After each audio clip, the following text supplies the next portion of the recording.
everybody, my name is Kara Brown. I am an urban fantasy author and a writer for Other World Inc. and Three Face Press, and I'm here today to talk about a book. One of the things I've been trying to do for the last little while is I've been actually trying to read more, but of course as work keeps picking up, I put the reading off to the side, and the only thing I've really been able to digest within the last couple of months has been really just kind of textbooks, and I want to move away from that. So I thought if I actually started like a little kind of mini book review series here on YouTube, that might help give me some kind of incentive to actually finish books, since I've told you people that I'm going to actually be doing book reviews. So I'm only going to do them once a month because sometimes that's how long it takes me to be able to finish a book, but here we are, we're going to start, and today's book is actually going to be based on Keystone by Miss Dark. Part of the reason that I actually want to start doing book reviews is because I heard some of you guys are very entertained by book reviewers who drink while they talk, and any reason I can find to drink, yeah, I'm there.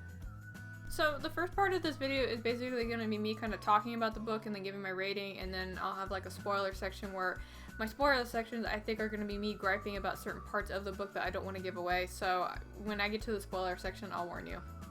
So got rum and coke, I got my notes. Let's talk about Keystone. So Keystone follows this heroine named Raven, and Raven is a half vampire, half mage. She ain't like other girls, who is on the prowl as a vigilante, taking down evildoers. I was totally on board when I read that description, wanted to do more. Beginning of this book, totally awesome. I really did enjoy it. I thought it was very good. I liked the character, I liked the predicament that she was in, and I kind of liked her attitude towards her own situation. Really intrigued by that, had a good time with it. Now, I really do like the world building. World building is actually a huge thing that I really enjoy when it comes to like fantasy or urban fantasy.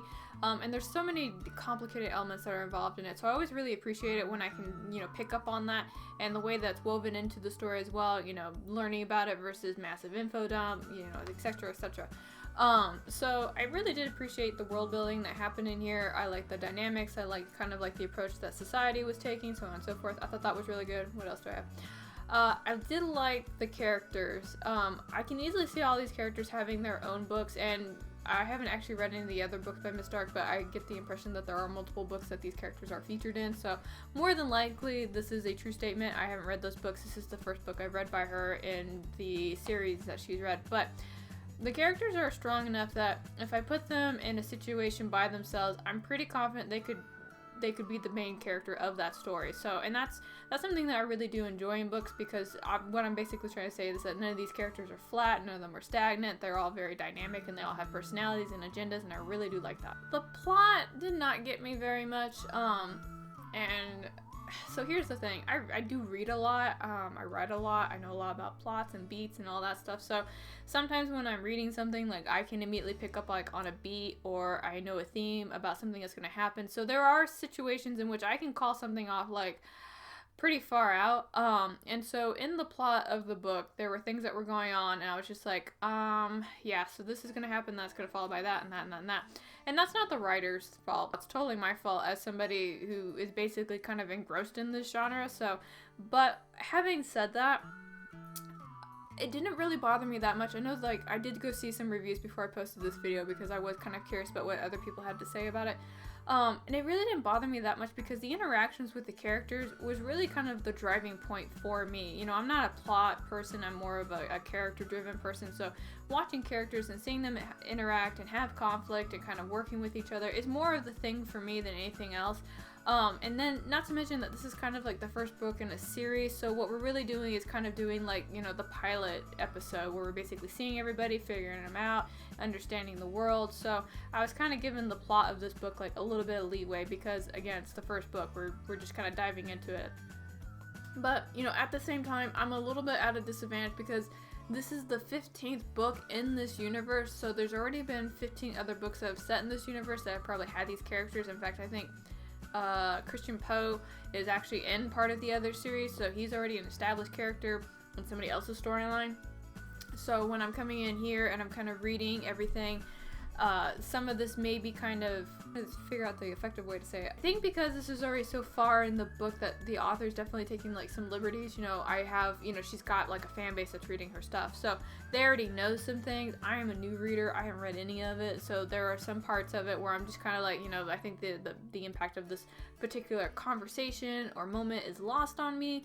But again, I'm coming in really late into the game. I really can't fault the author for that. That's not her fault or their fault. But yeah, definitely like some plot moments like that where I was just kind of like, I feel like this was part of something else that I didn't get to read, and I'm kind of like a little salty about it, but at the same time it kind of gives me incentive to read those books, so maybe Now, I can't really speak too much for a lot of the actual writing style itself because I listened to it on an audiobook, and I do want to talk about the narrator for a little bit. The narrator for this book actually did a really great job. I always really appreciate when they get a good narrator because like this lady had really good pacing. She was able to articulate very well. Like she really brought these characters to life, and I really liked her voice to like the point where I started stalking like other books that she had narrated because I wanted to read those. And it's not like that typical kind of like, it's not like my voice, the slightly high-pitched feminine voice or the girly or the cheerleader voice. Like it's the, it's the mature feminine voice who is just in a tough situation and the world is grim, and I really like it. I don't get to hear that depth of character coming out like that. So it was just really nice to actually hear like a narrator who had both like that tone and that octave and just like that was able to kind of like bring that gritty attitude into the narration. So taking the praise for the narration out, I'm giving the book itself a 3.5 star out of 5 star. It was good. I didn't like super like it. I didn't love it, but it's like there's a lot in there that probably could have bumped it up to a 4 star, but the reason I'm not is going to be in the spoiler section. So but again, good world building. I really did like the characters, and I think that the situation that Raven finds herself in is also really intriguing. I always like it when they dig themselves holes, so like seeing her dig herself a further hole was very entertaining for me as a reader, so I really enjoyed that. Now, that's the review I gave overall. If you want to hear about the other stuff, the spoiler part starts now. So, in the beginning, I liked Raven. That's the main character. I really liked Raven. Raven starts off very strong, like a very like action-paced moment, like just definitely somebody that I could hang out with. And then as the chapter continues, Raven continues to be in like this very dark situation where, she's basically eating table scraps. She's homeless, she's living off the goodwill of one person, and she doesn't even really have a place to stay. Like she's kind of, she's really bumming it. And so I really liked the way that the author was able to portray her in that sense. It definitely made me kind of like feel for her and kind of like, man, that's really rough. I really hope you figure it out. But it's a very hot and cold relationship for me as the reader with Raven, because while I do sympathize with Raven's situation, there are definitely like some parts where I'm just like, girlfriend, are you for real right now? The first thing that drives me nuts is, and this happens in a lot of books, this isn't just like a Miss Drake or Miss Dark thing with Raven, is, you've got like the plucky female lady who basically has said that is a bad idea, you shouldn't do that, and they do it anyway. So that happens in this book. Raven does make a lot of mistakes. She knows that she kind of sees that they're mistakes while she's making it, but she's doing it because that's just kind of the way that she wants to do it. But on top of that, like, there's a weird contradiction for me, and if you've read this book, feel free to like correct my misunderstanding, and like I'm not against that. But in the book, so Raven is like this vigilante, right? And come to find out, woman can't fight. Woman doesn't know how to use her mage abilities. And then what makes it worse is that at some point she finds out that a whole bunch of like vampires that she killed aren't actually dead. So now she's got like this huge group of people that are going to be looking for her who haven't found her yet. Maybe because she like lives in bathrooms. But like, it was just such a weird contradiction to hear that she was such a ruthless killer who was renowned and had this reputation, and turns out she doesn't know how to do anything. Like, she's mocked for it, and I can't blame the guy for mocking her because I'm like on the same page as him. I'm like, you're supposed to be like this badass killer and you can't even like, what is going on right now? So a lot of the choices that Raven makes in my eyes I either view as not logical or just dumb. I can't really, like, I don't want to condemn it too much because I don't live in that situation. I don't have that background. I don't have that upbringing or anything like that. So it's kind of hard for me to criticize that character too much if they actually are being themselves. It's just, it really like was very irritating for me to see her purposely go and do stupid things because that's just how she wanted to do them. It's not a huge reoccurring thing, but it's just like, it's the whole I can't play with people mentality, I guess, that drives me nuts. Because you're in this situation, you have to learn how to play nice with people, and you don't figure it out, and that causes problems, and I can't feel bad for you when it all gets fucked up, you know what I mean? Now, I will say one thing. Now, I don't know. I guess Christian Poe is a reoccurring character in this universe that's going on. I definitely would rather have just followed him around in the book because I really liked him a lot more. He was crass. He was sarcastic. He mocked the person who deserved it. He was definitely like a character I think, I don't want to say I related to more, but he was definitely like a character that I was more interested in, and I have to find out if he has a series. In fact, let me find out now.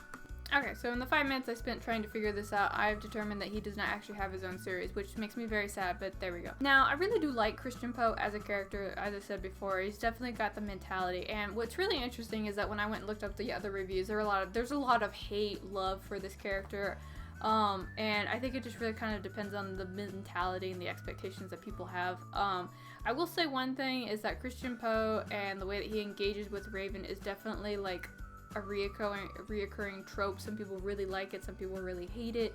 You know, the plucky woman with like the sarcastic kind of like, you know, pushy guy kind of thing. I really don't have a thought if that's something that you like reading. That's definitely in there. I personally just like him because he mocks everyone equally. Like, there's no favoritism, and so I can really appreciate that. But again, he was a more interesting character for me. If the book had been written more from his point of view, I probably would have been more engaged, following Raven while she was feeling sorry for herself and making bad mistakes, and all that was just really frustrating for me in some places. But again, Raven does kind of redeem herself, like, throughout the process as she goes and tries to help other people. And, you know, talking about making bad choices, I want to talk about that real quick. So, at some point, Raven and Christian kiss. So they kiss, and it's a hot kiss, don't get me wrong, good kissing. Near the end of the book, Raven's like, I need you to wipe that kiss from my mind because I can't work with you otherwise, because that's all I think about. And I'm like, maybe there are other choices that you could make. I mean, just think about that for a minute. Now, I can kind of follow the logic of making that choice. I mean, she wants to be able to work with this person, but she's kind of like starting to obsess with him because they had that kiss. But to be honest, girlfriend, you were obsessing with him before that. So I just feel like it's just gonna be one of those things where like he knows the secret and he's trying to protect her, and there's gonna be more chemistry that happens later, but because she forgot, it's kind of like it's like a weird reset where we get to see like that sexual tension build back up, even though we were kind of like, we as the reader were gratified in the first book, but now we get to watch him try and figure it out again. I don't know how I feel about that. Like, I get it and I kind of like it, but at the same time, I'm like, I'd rather that you didn't, but then I haven't seen this very often, so I'm like, this is me going back and forth because I don't know how I feel about that particular choice. I know what choice I would have made. It was definitely not that one. A question for you guys is, one thing that always kind of like jars me a little bit, like, so I get when a book has like 2 POVs, and I do like that, especially if the one POV is reoccurring throughout the story. It's always weird when it switches like from like first person POV to third person POV, but that's a reoccurring thing right now, but again, personal preference. But the one thing that always kind of makes me kind of really weird about certain situations is when we suddenly switch to like the villain's POV, and that happened twice in this book.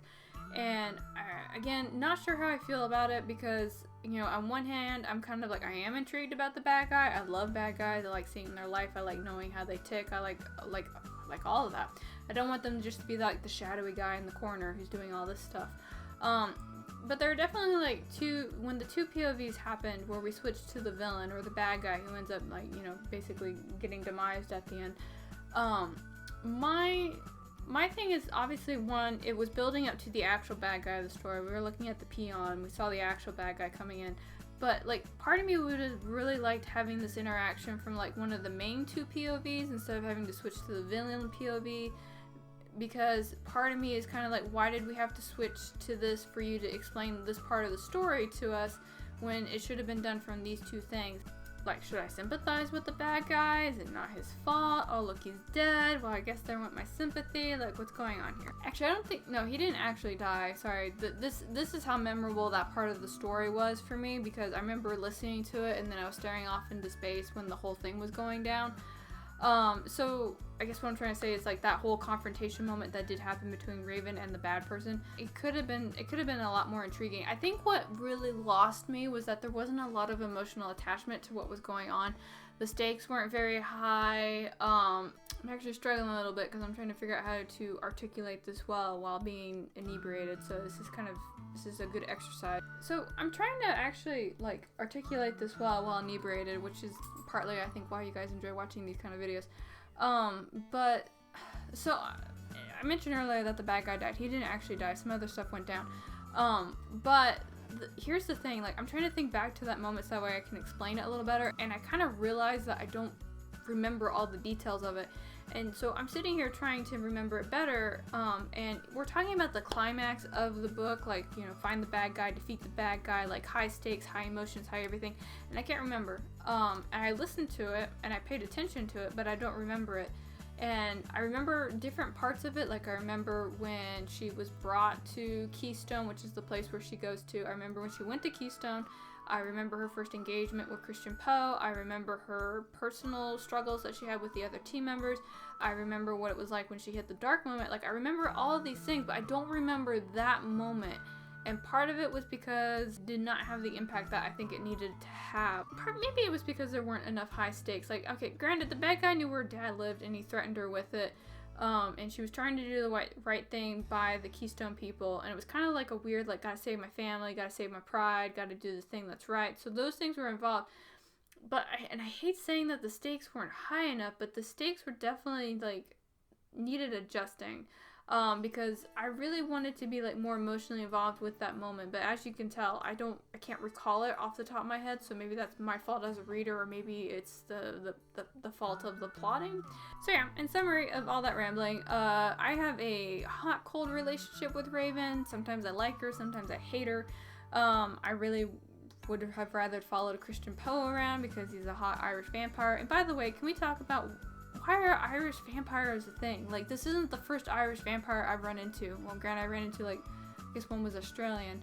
But yeah, no, like, I keep hearing Australian vampires are, like, coming out of the woodwork right now. So I'm really curious why that's a trend. Maybe one of you can explain that to me. And I'm definitely not a fan of the fact that Raven can murder, but she's not very good at it, but somehow she's been able to do it. And yeah. This is where we are right now. I'm actually really curious because if we're talking about a whole bunch of like old vampires, now granted in the book she was basically using her sex appeal to like lure these people in, and then she like wrapped her thighs around their necks and like either broke the neck or did something else. I'm just saying, if you're gonna kill people, you should probably be better at it. But yeah, that's kind of why I knocked it down from like a 4-star down to like a 3.5 star. I mean, I did like it. I did like the characters, the world, and all that other stuff. Just those things like kind of knocked it down for me a little bit. Would I read more of the books after this? Yeah, I do. I would actually read the second book that comes after that because, again, like I mentioned earlier in this video, this is kind of like the pilot episode. We're meeting the characters, we're seeing the world, getting the stuff established. So I always like to think that the second book is better than the first book. So I'm very curious about how she's going to take the plot after this. So I'm going to read the second book and then I'll make my verdict after that. So that's my book review while slightly inebriated. Okay, so that was the first book review I did while slightly inebriated, and I'm kind of enjoying it, but again, kind of curious if you guys like these videos. If there's a book that you think I should be reading, let me know. Again, I can only really do one book a month. The next book that I have in the series is actually going to be Nevernight, which I'm going to really look forward to doing that book review video. It's going to be a long one, I can already tell. Like, I think I'm only 5 hours, I'm in chapter 5 right now, and I have so many things to say, both good and bad, that I would love to get down on video. I actually really did enjoy doing this. This was a lot of fun for me. This was, you know, I don't really often get to talk about things that have to do with books or anything else, so like really diving into like these different aspects of like books and my reading journey and my thoughts and opinions on them, I don't really get to do that very often. So again, let me know what you think. If you want to see more of these, and if you have any recommendations, feel free to leave them down below. Would really appreciate, you know, kind of branching out into other areas for sure. But yeah, that was me. Thank you so much for coming. I really appreciated you coming and sharing this drink and listening to me ramble a little bit about books. If you are new to this channel, I am, as I said at the start of the video, a author of a book called Queens of Swords and Silence. You can find a link down to that below, along with my newsletter if you want insider tips and goodies. If you want to support me, there's a link down to that below. It's up to you. No pressure, no nothing. But yeah, I'm going to end off here. I had a good time. Thank you for coming over, and I hope you all have a wonderful weekend, and I'm going to see y'all next week. Alright, so one more thing before y'all go. I got to pay dog tax. There she is. Oh, what a good girl. Yeah.